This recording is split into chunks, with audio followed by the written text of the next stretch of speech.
Bristol Dirt was last night, but guys, before we get started, I want to make one quick thing. We are streaming tonight iRacing Daytona Gen 4 Cup, Old Daytona. We're streaming tonight, so please make sure you guys join in. It's going to be somewhere around 9:30 or 10 o'clock. I will have the set schedule on YouTube, so just turn the notification bell on. Make sure you guys subscribe as well. I need to really start pushing this more often. I have to be an actual normal YouTuber, guys. Subscribe, hit the like button. We're trying to go for 100,000 subscribers. I think we're still 27,000 away, so let's go get that. And make sure you join tonight, live streaming iRacing. Make sure you join before you go to sleep, or maybe even fall asleep with me on your phone. I do that literally all the time. Not me though, other people. You guys know what I mean. All right, let's go to the race review.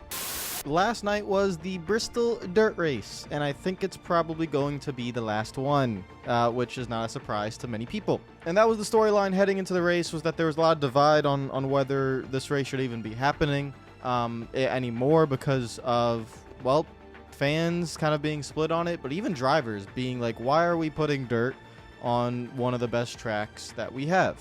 And that was something I remember saying a long time ago when we first started doing this dirt race, which actually wasn't even that long ago. It was probably, what, 3 years ago now that we've been doing it? That's what the storyline of the race was, and that's why the race got the reception that it did. Because we're doing this on a day later, you could see the fan reaction, and basically on Jeff Gluck's poll, it was 65% yes, and was it 35% no, in terms of was the race a good race? And usually when it's anything below 70, that means there's some discourse on it, or it was just like decent, but, you know, not great, or there's a little bit of a divide. And heading into this race, the whole storyline was basically, well, NASCAR's one of NASCAR's best drivers, and their clear best dirt driver in Kyle Larson blatantly said that this race should not be happening.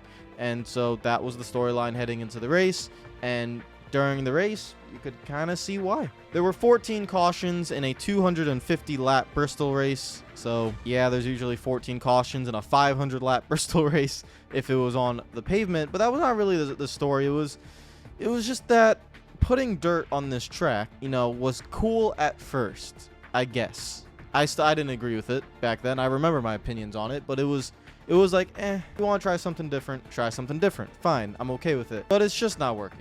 It is just not working, in my opinion at least. And it's not something to do with attendance. The spring race, when it was on just a normal spring Food City 500 race, the attendance sucked there too. Even worse, they had to close down on the final spring pavement race. They had to close down the turns 1 and 2 and turns 3 and 4 grandstands because there was not enough tickets being sold. So they only sold tickets in the front and the back straightaway, basically.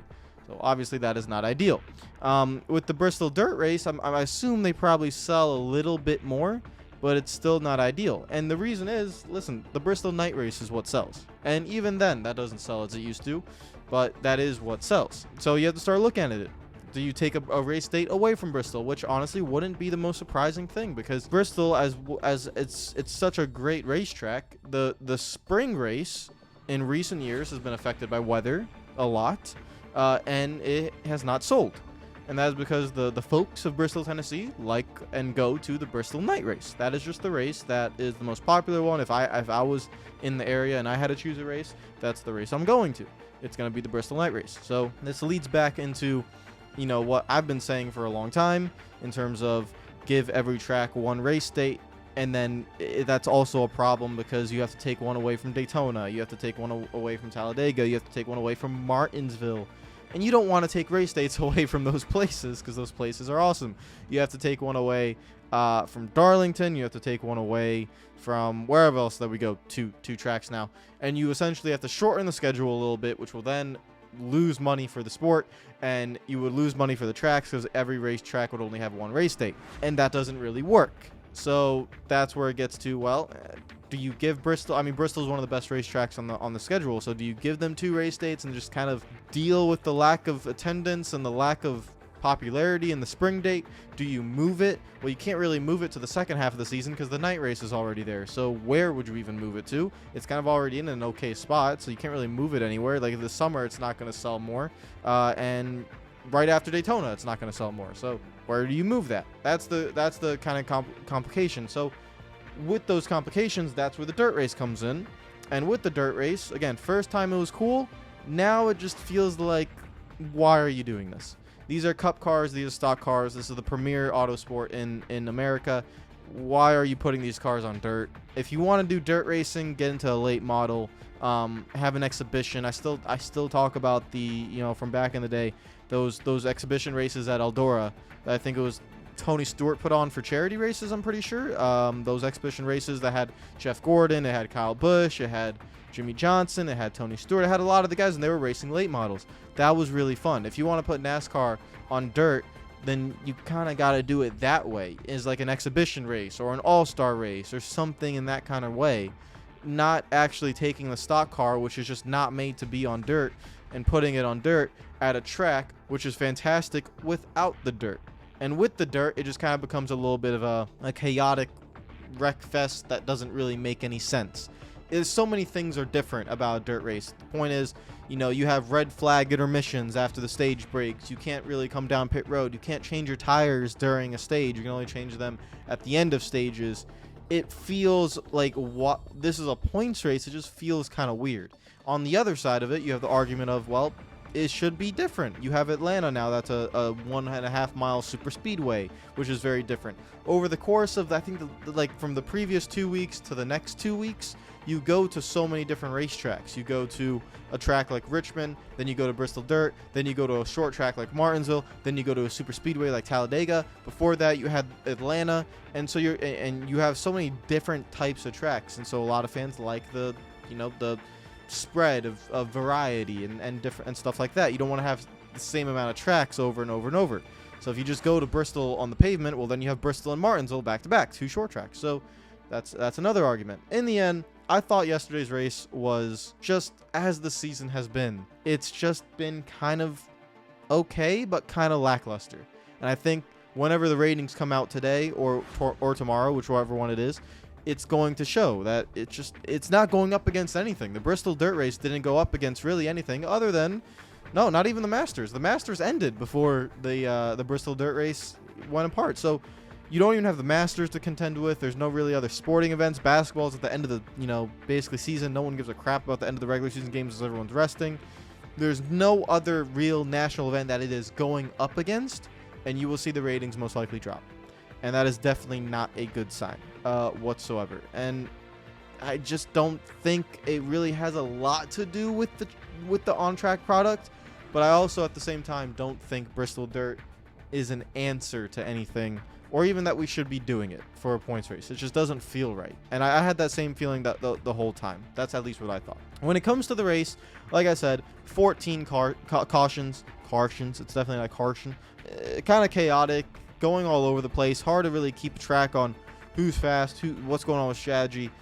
My pick, which was Kyle Larson, mainly because I was like, all right, we've been doing this for 3 years now. Larson still hasn't really dominated or won this race. When is it going to happen?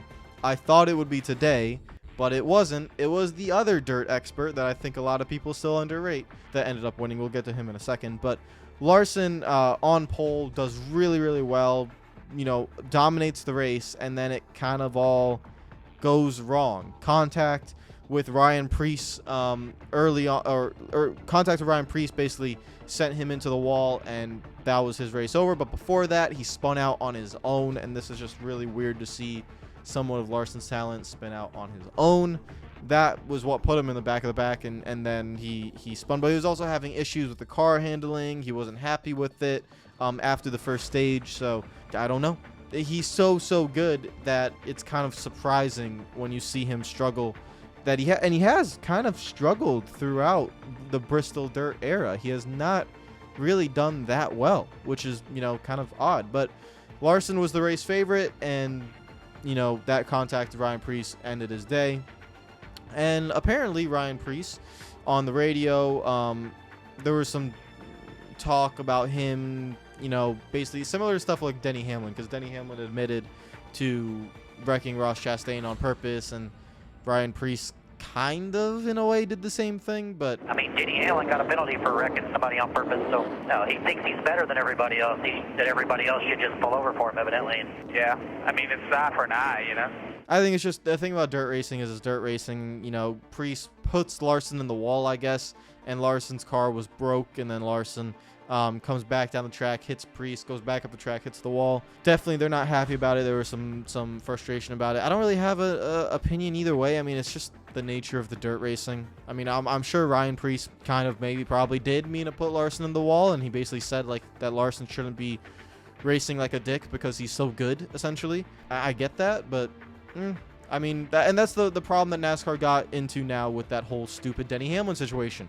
Denny Hamlin goes on a podcast and just, oh wow, a driver has personality, finally, for the love of God, they're not robots.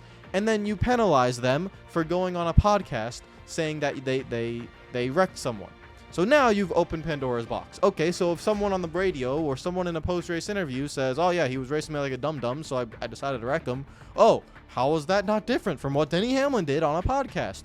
And this is the Pandora's box that NASCAR should have never opened. It was dumb when they did it. It made no sense penalizing Denny Hamlin for admitting to intentionally wrecking someone on a restart with 2 laps to go on a podcast. I repeat, not even in a post-race interview, not on the radio, on a podcast. If he never admits to it, nothing ever happens. NASCAR, for some they're old heads up there, 60 years and above, that don't understand this generation, for some reason says, you know what, we feel like we need to get involved. No, you don't. Stop getting involved. Just let them do what they gotta do. Let them handle it. The fact that they want to minimize the driver personalities is the biggest issue right now because they don't promote their drivers. It's like, we have to you're not allowed to intentionally wreck someone. I'm sorry. The whole direction NASCAR's been going in for the last 5 years, we entice contact. We create contact. We want contact. We want rivalries. We want people to run into each other. And now you want to penalize people for admitting that they do it on purpose? Okay. Yeah. So, yeah, this Ryan Preece should not get a penalty. They should handle it on themselves. NASCAR should stay out of the damn way. And instead of trying to limit the teams and limit the drivers, just embrace them. Promote them. That's what you have to do, NASCAR, because guess what? In the top 10 of your results, I can't see one superstar in the top 10 of your results. That's a little bit of a problem. So let's go to the race results. We'll talk about Christopher Bell. Christopher Bell is the other dirt expert, and Tyler Reddick, to be fair, has been excellent at Bristol Dirt as well. So Tyler Reddick finished the second. You remember last season, him and Chase Briscoe, I think it was, going at it. Well, Tyler Reddick was kind of robbed on the final lap. Nah, not really robbed. Ross Chastain was rightfully wrecked and rightfully in the track and rightfully in the groove, and the caution had to come out. So unfortunately, I really thought they would go into 3 and 4. Reddick was close enough to pull off some sort of something. I don't know what it was going to be. Slide job, put Bell in the wall. It was going to be something. But the caution came out down the back straightaway on the final lap, and they couldn't do it. Christopher Bell wins, and again, he's so good. He led 100 laps on the day. I still think he's underrated. I said this at the end of last season. I still think people don't rate Christopher Bell as highly as they should. I remember Mike Joy, I think it was either Mike Joy or Clint Boyer, said something right after the race where essentially he's the most winningest driver at Joe Gibbs Racing since 2021, with, I think that's his 5th career win, I think it is. So that kind of shows that Joe Gibbs Racing hasn't really been on it recently, but he is, and what I believe will be, the kind of leader of Joe Gibbs Racing in the foreseeable future. I don't think it's going to be Denny Hamlin. I don't think it's going to be Mark Truex Jr. And Ty Gibbs is going to take a while to mature, into getting the speed. So it's going to be Christopher Bell, and people got to get used to that. Christopher Bell is going to be the face of Joe Gibbs Racing. But then again, Christopher Bell, again, this is what I mean. You have someone who's so good, but in terms of recognition, in terms of marketability, Christopher Bell, you can't really do it. It's not his fault. He's a really calm guy. He doesn't really get, he's not really media savvy. He doesn't really showcase a lot of personality. He's just a cool dude that loves to race and loves to win. And NASCAR needs to kind of help him kind of promote himself into becoming a little bit more, but I don't know. We'll see. Tyler Reddick in second. Austin Dillon had a really strong car the whole day, and ends up finishing in third. Ricky Stenhouse Jr. gets into fourth for a good result for him. Chase Briscoe in fifth. I actually don't think there's not a lot of surprises in the top 5. All 5 of those guys are really good dirt drivers. Austin Dillon's really, really underrated. Ricky Stenhouse Jr., Chase Briscoe, obviously very good on the dirt. And then Tyler Reddick's been amazing at Bristol Dirt. And Christopher Bell is basically up there with Kyle Larson, I think, as the top 2 favorites. Justin Haley in 6th with a very good result in the 31 car. Also ran really well. Martin Truex Jr., Todd Gilliland, Kevin Harvick, and Ty Gibbs round out the top 10. And again, big shout out to Ty Gibbs again. This is his 4th straight top 10 finish. This is why I keep saying for him as a rookie, just get the results. Just get the results any way you can. Learn. 4 straight top 10s as a rookie. I kind of want to know, when was the last, or has a rookie done that before? I would assume maybe, because it's not, I guess, too challenging of a task, but still, for a rookie to get 4 straight top 10s in the Cup Series is very, very, very impressive. So shout out to Ty Gibbs.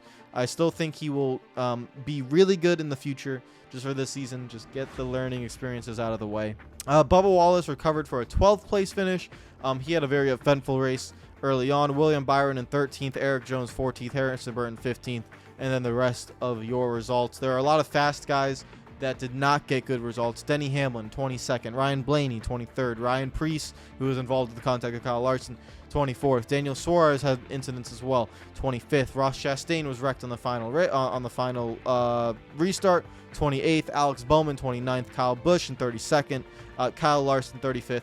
And Joey Logano in last place, where he basically was involved in in almost every caution. The winner of last year's race, or no, not last year's race. 2 years?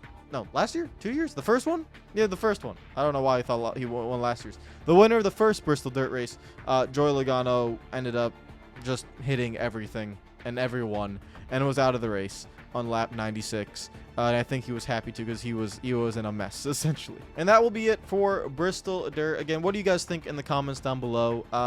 I'm on the board with maybe do a dirt race, but I prefer it not to be in a stock car. I would prefer it to be an exhibition. But then again, I don't think it should be an all-star race. I think if you want to do a random midweek race, yeah. Like, I think that Eldora actually raced the one I was talking about, the exhibition. I think that was on Wednesday, a Wednesday night that Tony Stewart held that on.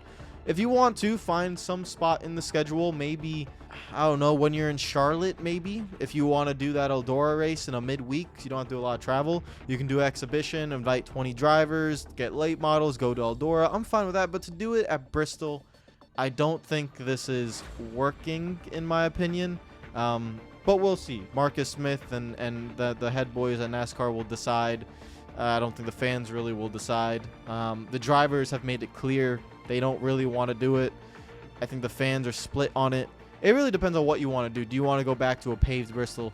The thing is, with Marcus Smith and with them, they know what they got to do. They got to sell tickets. And that spring Bristol race will just not sell tickets. So I don't really know what the solution is. So let me know what you think in the comments down below. What is the solution? Do you think it's going back to a Bristol spring race on pavement? Is it keeping Bristol Dirt? Is it moving the race date to somewhere else in the schedule? Or is it going to Bristol at one time? Is it still going to Bristol twice? But how do you do it? There's a lot of different things you can do. So let me know what you think in the comments down below. Enjoy the rest of your day, guys. And remember, we are streaming tonight. On iRacing. So make sure you guys join. Take care of yourselves. Enjoy the rest of your day. And peace out.